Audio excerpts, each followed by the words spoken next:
everyone. Welcome to the second episode of the Women's Fund of Rhode Island podcast. I am Madeline Young. I'm the communications manager for Women's Fund of Rhode Island. I'm here today with Kelly Nevins, the CEO of Women's Fund, Melissa Kearns, the senior program manager of Dassault Systemes, and co-chair of the Johnston office's Women's Initiative Committee.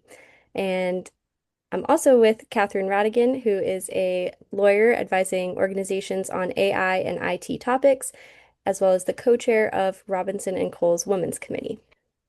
So today's topic is women in information technology with a special focus on AI and how it might help or harm women when used in certain ways. Women's Fund of Rhode Island not only works to achieve gender equity, but to also create sustainable solutions that can protect and support women and girls for years to come. And with the use of AI technology rapidly advancing, we think that it's important for us to be aware of its benefits and risks so that we can make informed decisions regarding its usage. All right, I will pass it to Kelly first for an introduction, and then we can go to maybe Kathryn and Melissa. Yeah, I think you did a great job of introducing me, Madeline. I'm Kelly Thank you. Nevins. I'm the CEO of the Women's Fund of Rhode Island. I've been with the organization for 10 years, and a lot of the work that we do is looking at the gender, wage, wealth, health, and power gaps that exist in the state of Rhode Island. And I would say technology hits a number of those areas. So I'm very excited about today's conversation. And I'll pass this on to Melissa. Okay. Thank you very much for inviting me to join. My name is Melissa Kearns. Like Madeline said, I'm a senior program manager at Dassault Systemes. We're a software company. So in the IT space, we do, software development. We have our software is used by engineers and designers for end-to-end solutions across all industries. We're 25,000 people worldwide. And we're headquartered in France and have an office. The local office in Rhode Island is in Johnston, which is where I work. A lot of people who might not be familiar with Dassault Systems locally might be familiar with SolidWorks, which is one of our brands. And Simulia is a brand that's primarily in the Johnston office. So just for anyone listening who's interested to make those connections. But yeah, I'm very excited to be here and talk about these topics. I really have a lot of positive things to say about where I work and how it is my experience as a woman at the company. So. Great. And I am Kathryn Rattigan, and excited sort of coming from the other side of it, where I'm hearing from all sorts of different companies how they're using AI or how they hope to. So I am a partner in Robinson and Cole's privacy, security, and AI practices. I kind of coming from the privacy and security side, really the AI came because it's data, right? So it made sense to sort of follow that a couple of years back of how this space has been evolving and helping clients with governance and strategy and risk assessments, training, implementation of those platforms. So, and we work with all different kinds of industries and organizations. And we really have been talking about lately, understanding where the AI will be used, what data is involved, what risks, who should approve certain use cases, what guardrails should be in place. And I think part of that is really who's involved in those conversations. And I think we can talk a little bit about that today, because that's certainly something where you don't necessarily see as many women involved in those conversations. But it depends, sort of like Melissa said, on the organization and what industry it is. But it's good to hear that you are involved in those conversations, at least. Yeah, no, and the AI piece is just to make we are certainly as most technology companies today, AI is a growing part of our products and services and part of my day to day, and something I'm ramping up on and learning and understanding the benefits of, and where it still needs to grow and mature, both with our products and the products at large, like that we use, like Zoom and other tools, external tools. So that I just experienced in the wild outside of work. So Great. Maybe Kelly, if you want to touch on a little bit how AI has kind of been a part of your work or has shown up in your work over the last couple of years as it's kind of grown? Yeah, sure. So actually, last night we were talking about this in a small conversation curated salon with some women connected to the Women's Fund. Um, we're celebrating our 25th anniversary this year, and so we did a look back at what the statistics were in 2001 versus what they are here in 2026. And the gender wage gap in 2001 was 73 cents the white male dollar for women across the board, obviously worse for women of color. Today, it stands at 83 cents. So we have grown, but we're certainly nowhere near parity when it comes to the gender wage gap, which of course leads to the gender wealth gap. In the early days of technology, women were involved. If you ever saw the movie Hidden Figures, you saw that women were some of the first ones to be working with computers and really working with the data science. But by the time we got to 2001, it already was a very male-dominated industry. And today, now with the growth of AI, data science is a huge industry itself, cybersecurity. We know that women make up less than 5% of that total workforce in Rhode Island. Nationally, we also know that women who work in the technology sector, 50% of them will leave by the age of 35. Now, there can be a number of different reasons for those really startling statistics. And I'm not going to get into each one of those today, but what I will say is because there is such a lack of representation in the industry, it also means that there is a lack of representation when it comes to identifying how products work and what data they're built on. In terms of a power gap, men are solving problems that men think of through technology because they are predominantly at that table. And who is thinking about the problems that women might experience?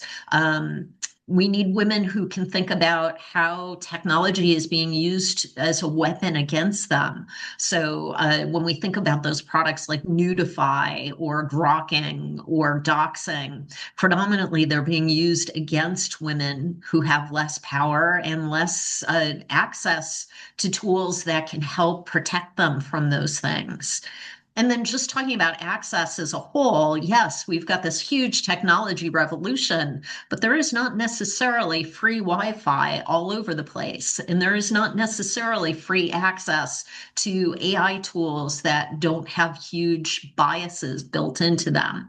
So we need to be thinking about a variety of different things as the AI industry continues to grow, as technology continues to become ever more important in our communities, simply because women and also people of color are not at those tables where all of these tools are being developed. On the flip side, there are obviously a lot of risks to the growing use of AI, specifically against women and underserved communities. Um, how might it be used as a tool in the work we do in gender equity? Sure. Well, I will say that I use AI and technology every day. I use it to help me with analyzing big pieces of data. So identifying trends, being able to identify things that are potential resources that I then have to do a lot of work to make sure that they're real resources and not just something that AI has thought up on its own. We use a lot of that as a platform then for the advocacy work that we do at the state level to ensure that we have a level playing field where everyone can thrive. So we make policy recommendations all the time. In this case, I would want to be sure that in public schools, that if we're going to continue as a country using using AI, that schools have free AI licenses that they can use for their students, and that the students are taught to understand that AI is not the end all be all. It's a tool, but it doesn't give the full picture, and it requires real effort by humans to understand what that data and that tool is telling us. Yeah, Kelly, I would say, I mean, so one of the other things I do is a lot of STEM education outreach. And so it's really a passion area of mine. And I've been doing a lot of that in the local Rhode Island community. And what you're talking about is technology literacy. And AI is a new area where we need a new kind of literacy. There's understanding how to type and how to use a computer and how, just like we went through, search, Google really expanded what search is, and now that's become how do you use AI in a way that's effective where for students where they're still learning, right? They're not just getting the answers and then parroting it back, where they're using AI in sophisticated ways to ask the right kinds of questions, and that they're not just trusting it to be right, but just like they know not to trust every website they go to be accurate, that they're not trusting that the AI has consolidated the information accurately. And so they have to be sophisticated users. So I think teaching, students, about that. And again, the students who have the least access are going to also have the least access to understanding how to use it effectively. And that is certainly a concern of mine, and where I see, an important area for us to advocate for girls and people of color and other people who don't, other communities where there isn't that same access and information. AI literacy has been really the focus for even on the legal side, right? And not just, there really isn't a law, right? There's not one, there's a lot of states with different, it's a patchwork, just like the US likes to just come up with a bunch of random laws that we have to follow. And hundreds are introduced every day, right across whether it's related to what you were just talking about, Kelly, to protect women with some of those, the using images, or whether it's, what law enforcement can do, or if it's, specific to hiring, right? You don't want to have bias in when you're looking at resumes for, employment purposes. But it's not on the legal side saying literacy about what law says. It's more just literacy on use. This is for not only just students, right? This is for lawyers, employees of companies, because if you're going to use it, you have to have a level set of forget everything that you thought about technology. Let's start over again and teach you the basics of AI literacy. Like it has to be sort of a new course for everyone, right? It's going to be used going forward. But if we start, we don't, have to kind of start at in schools at this point, and then we're going to be able to, because we're doing with companies, with our lawyers, our own firm, we're doing it with our lawyers, with our staff before we use it, because you have to know what to look for, hallucinations, how to use it, what tools to use for certain tasks. Some are good for one thing while others are not good to produce a certain deliverable. So I think that's really important when you're talking about this space. Yeah, Kathryn, I think that's a great point, that that this is an education for everyone. It's not just children, that adults. Even I'm working at a software company. We have AI products, and I'm learning every day because I'm not the one coding those products, and I'm not alone in being outside of the teams that are coding the AI products. So I'm learning. I'm taking internal trainings to learn about our products. I'm listening to podcasts and trying to understand, to educate myself, and it's a whole new world out there to understand how to fit this in. And like I said, you gotta have to start from scratch in some ways. Where do you see women and girls included in the AI and IT fields currently, and where might they still be underrepresented? So I saw this and I thought, well, I'm not an expert in this. I have my experience in my office from my perspective. I'm a company with 25,000 people, and I try to know as many people as possible. That's something I like to do, but I don't know everyone. But my intuition, and then, is that there seems to be more women in the UX and testing, in the product management, in data science, and some of those related fields. and then you in our technical sales. But and I looked it up in on Google AI, and it said that overall in the industry, testing, product management, and data science are the areas where there are more women, according to Google AI, in general. So again, I don't have the statistics for Dassault System specifically, but that's what my experience is. That said, I do see women in every different department and industry, in all of our groups, in our IT support, in our sales, in our software development of our technical scientific tools, and in all those areas. Dassault Systems, we definitely don't have, there isn't gender parity in the organization, but there isn't an abysmal, it's reasonable. There's a reasonable growth and balance of diversity that I can see. I don't have exact statistics, but I'm so glad to hear your experience is somewhat different than the statistics that we know from the data that we curate at the Women's Fund. And it's not a surprise to me that Google sort of lifted up that women are more in the organizational aspect and the testing aspect of technology and AI.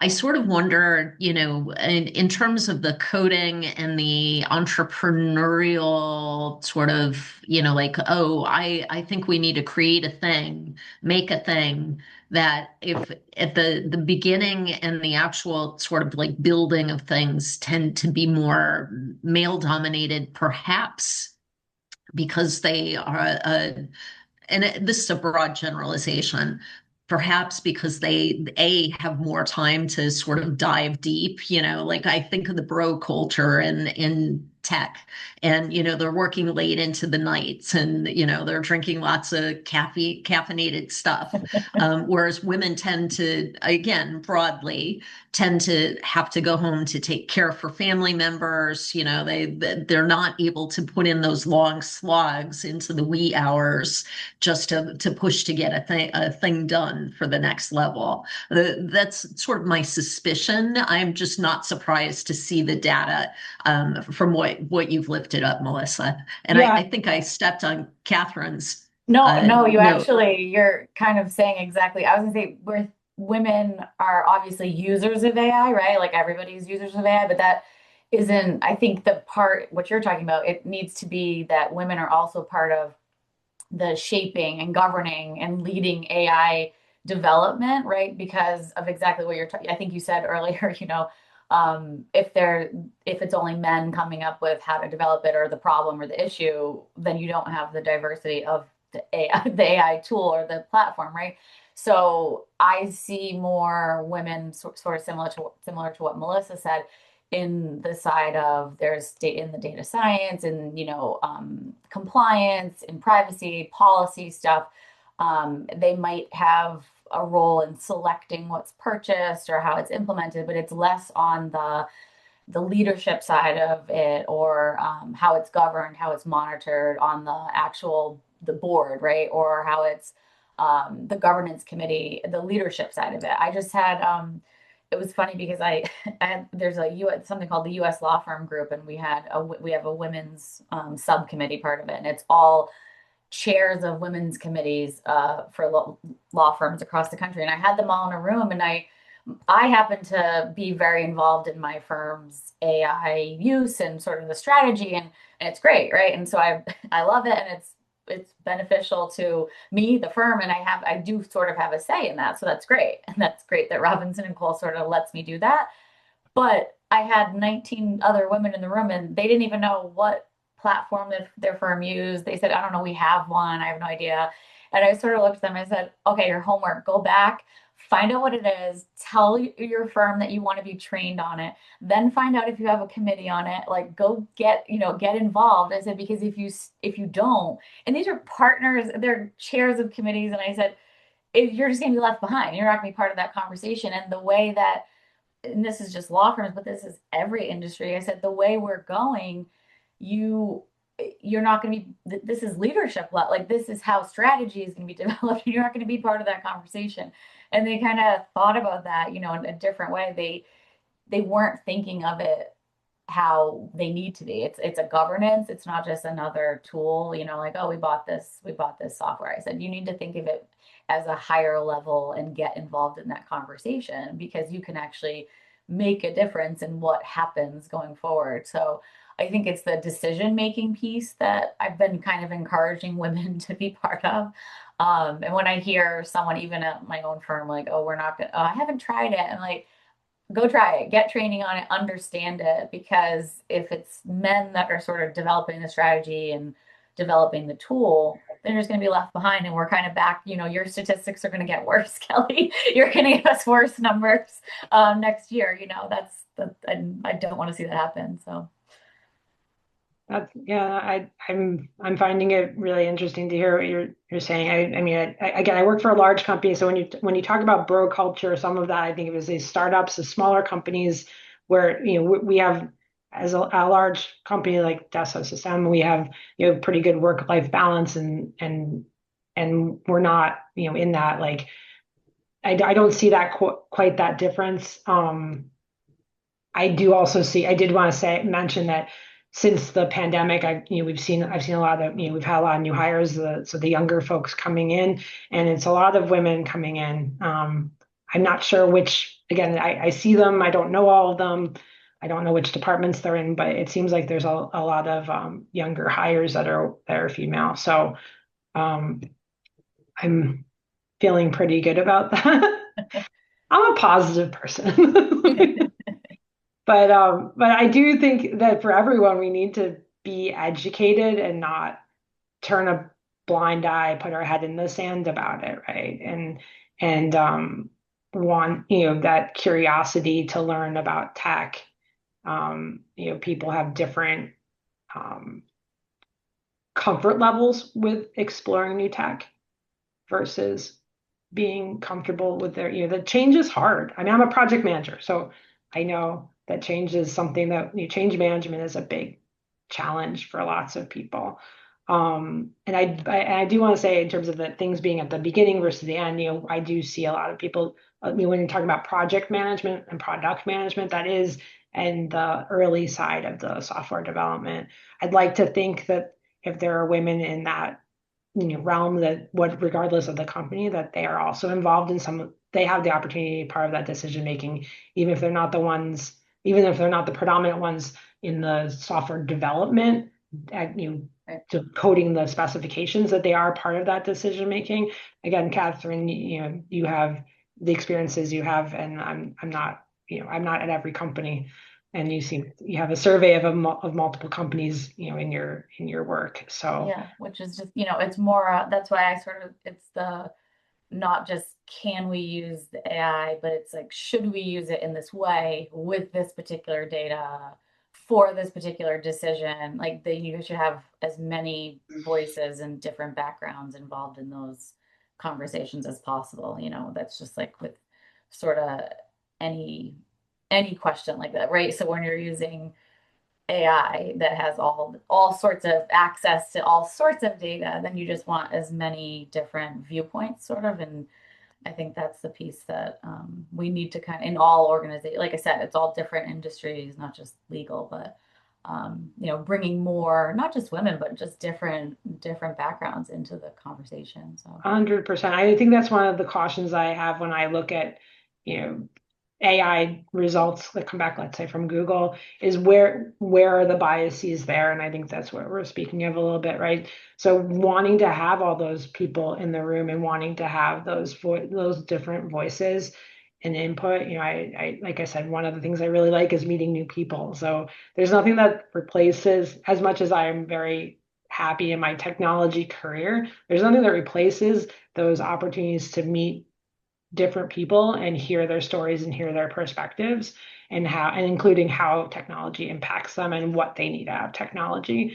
And I think making that extra effort, I mean, that's one of the things that's important to me, is making that effort to get out into the community, to go across my organization when I'm doing the work I do, because I work with a number of different projects across across our company, to get as many different voices and many different perspectives as I can, so that we're bringing that all to bear for solving the problems. And that should be true for AI as it is for any other software or technology challenge. Absolutely. And I think, at the top of this session, we were talking about the importance of literacy, right? AI literacy, technology literacy. We need to interrogate the results that are presented to us through the tools that we're using to ensure that we're working against any biases that may be present in the system. And I think that there is sort of a common myth, for folks who, particularly those who are new to using, for example, AI as a tool, that it knows everything, and whatever it knows, it's the truth, right? Because it took all of this data, and many people don't realize that, the creation of those data sources were themselves often biased. And so really being able to use it as a piece of information, but not all of the information in order to, do the things that we need to do. And so I love your idea, Melissa, of, like once you get some information back, being able to then test it out with people who have diverse backgrounds, whatever that test may be. Maybe it's not an actual test, but what do you think about this data? What's missing? How can we get more information that helps to fill any holes that we think might be here? I think about that one study where they were coming up with facial recognition software that primarily it did really good at identifying people with white faces, but people who were not white had really bad experiences with the facial recognition software. It did not work for them, misidentified them, and it's because predominantly the data that was in there was coming from data sources that were collecting information on white people. So how do we interrogate these systems? Yeah. Right, and actually that parallels the experiences of human beings. I have a background I have a PhD in cognitive science, and there's this concept of the other race effect. I'm not. I suspect you might. So the idea that people tend to have less, have a harder time disambiguating faces of people that are of a different race than them. But what it really comes down to is that they have a harder time disambiguating faces of people that look different than the people that they see every day. So if you are in an environment where everyone around you is the same race, then it's the other race effect. If it's that you're around a group of people that all look different from each other in a different kind of way, it's a level of expertise. And we're training these AI agents in the same way, that we're giving them a set of expertise. And if it's too specific, then they overlearn something specific. If we give them the opportunity to learn diverse data sets, like if you have a group of human beings in a diverse environment, they're going to learn more diverse information and not have those challenges that like what was again termed the other race effect. Why don't I just kind of open it up for each of you to give some closing thoughts? If you have anything you want to talk about, or one of the questions I had was, when you picture a more equitable future for the AI and IT fields, what might look different? What should people be paying attention to? And just any other thoughts you might want to share. Do we want to start with maybe Kathryn, Melissa, Kelly?